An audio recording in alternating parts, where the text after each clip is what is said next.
got it in the end, Nigel.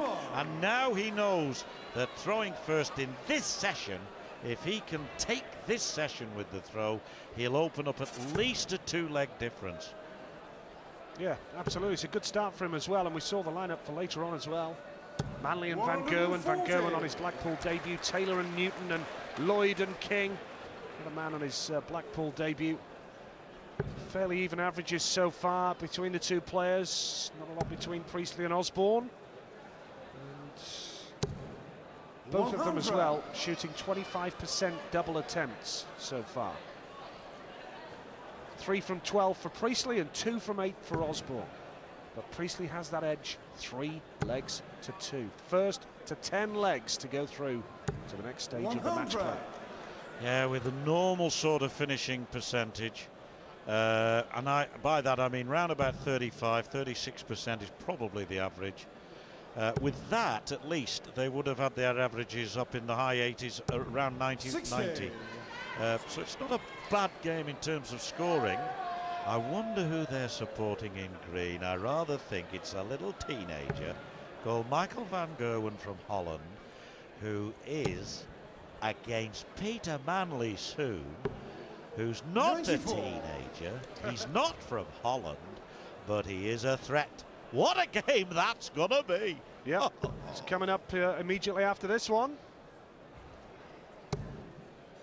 Although how long that will be is anybody's guess at this stage. Well, we said in the break, John, it's like some games you feel like you're watching one-day cricket. This is like watching Test cricket. Well, it is, and Test cricket to me is the best there is, I'll be perfectly honest. So I don't mind this being a bit slow, as long as the scoring is high. I'd like to see the finishing picked up as Priestley wants the ball. Oh, that would have brought them onto their feet, wouldn't it? Yeah, it would have been a bit special, that one. Dennis Priestley and Osbourne well behind, so Priestley knows he'll be back for another attempt. And to go 4-2 up, a little bit of daylight would be significant when you look at the context of the game so far. So Priestley looking to kill off the 6th leg between these two players. Double 8 now for Priestley to go 4-2 ahead. Double 4 this time. 17. Again, it's down to 20% of double attempts. 3 from 15 now. Can Osbourne get level here? It's a tall order, John. Yes, when I was at school they said 144 was a gross. Dennis Priestley would consider it gross indecency if he were to take it out, but he hasn't. So another chance for the Menace at double 4.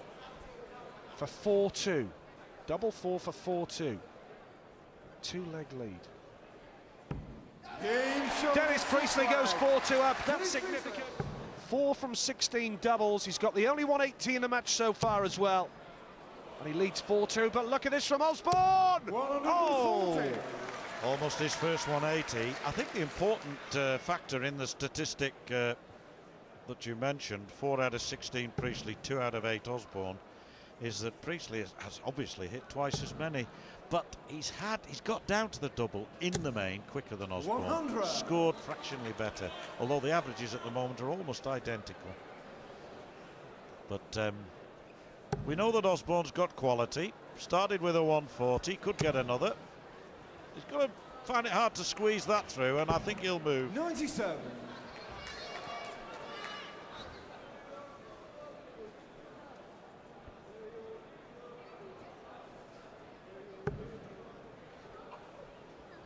This man Priestley losing 6-5 to Dennis Smith, of course, in the first round in Vegas, and has lost to the same opponent in the last 2 match plays.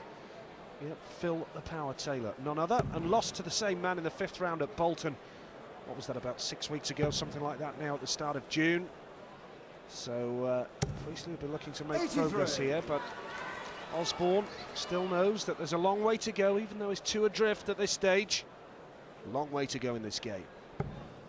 Well, I've said on a number of occasions before, Nigel, that had Phil Taylor not stepped onto this earth, then Dennis Priestley would have claimed the world crown. I rather think more than twice, several times, and he'd have had this World Matchplay crown as well a time or two.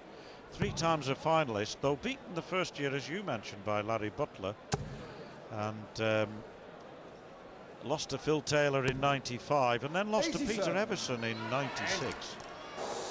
But that was when Priestley and Taylor together were striding across the darting world of the WDC as it was then. And Priestley and Taylor really did give us some memorable matches. They were fantastic.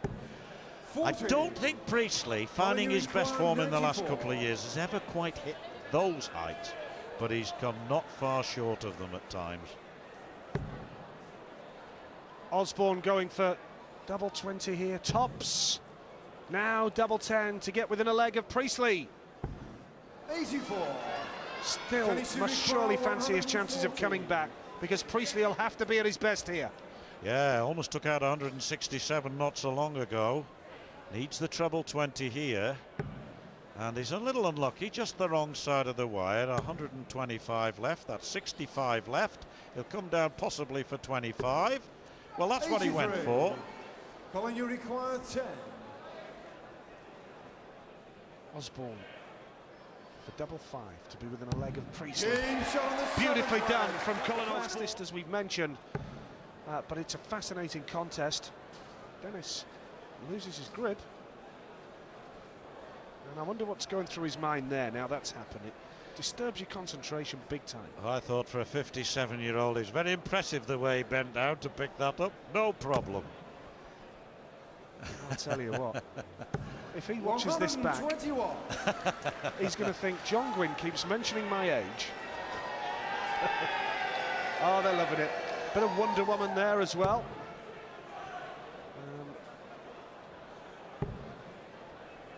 We could do with some wonder darts from these two. 42. Yeah, 42. The thing about that last leg was that Osbourne held his throw. That's the main thing. He's dropped his throw twice. He has broken back on one occasion, so he's still a breakdown. Results coming in, of course, of games played both last night and today. Terry Jenkins, Ronnie Baxter, 60. John Part joining last night's winners, and so too Barry Bates. But who here is going to join those people already through? This is the 8th match in the contest so far, and look at those that are coming up later. I know we keep mentioning them, but you can hardly blame us. They are belters. And the rest of the first round completed tomorrow, and even the second round starts tomorrow evening after Raymond van Barneveld has been on stage. Raymond van Barneveld is a Dutchman. He won the world title in December, and 140. the man who's won it twice is there, scoring 140. Yeah, good stuff from Priestley.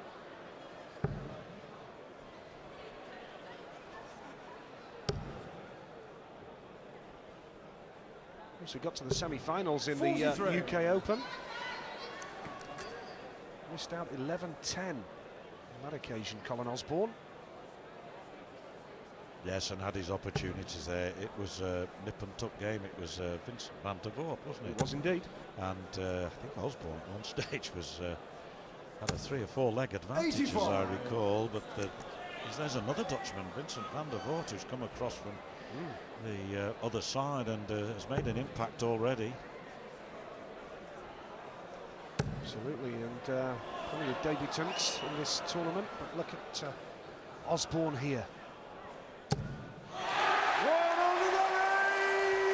For the very first time in this match, 180 from Paul Hinks for Colin Osbourne. He's thrown one, or rather, Priestley's thrown one, and Paul Hinks has called that for his fellow Yorkshireman.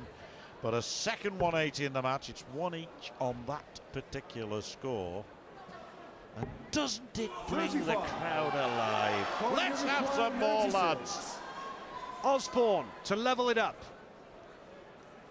Treble 20 to start with would do nicely for him. Treble 20 is still an option now because he can go double 8. Priestley will be back 56. To try and go 5-3 ahead. 20 ahead. Just a quick glance across at the scoreboard just to check. Now double top for Priestley for 5-3. Can he make it this time? Game shot on the 8. You got your answer, Nigel, straight away. And there